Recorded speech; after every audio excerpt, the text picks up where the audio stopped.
السلام عليكم ورحمة الله وبركاته. وأهلا بيكم يا جماهير القلعة البيضاء في فيديو جديد بلو وايت.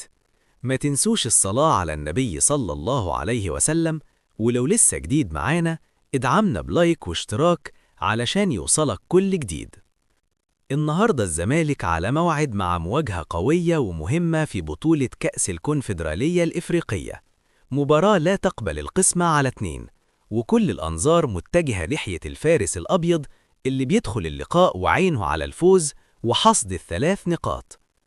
موعد المباراة هتقام اليوم في تمام الساعة 3 مساء بتوقيت القاهرة، الساعة 4 مساء بتوقيت السعودية، والساعة 5 مساء بتوقيت الإمارات.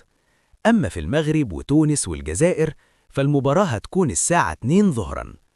الزمالك داخل اللقاء بروح عالية وطموح كبير، والجهاز الفني بيعتمد على مزيج من الخبرة والحماس وسط دعم جماهيري منتظر يكون كلمة السر في مشوار الفريق بالبطولة. المباراة دي خطوة مهمة جدا في طريق الزمالك نحو المنافسة على اللقب، وأي نتيجة إيجابية هتفرق كتير في ترتيب المجموعة وتدي دفعة معنوية قوية للفريق. قول لنا في التعليقات توقعك إيه لنتيجة المباراة، وهل الزمالك يقدر يحقق الفوز النهاردة؟ بلو وايت. ما تنسوش اللايك والاشتراك واستمتعوا بالماتش.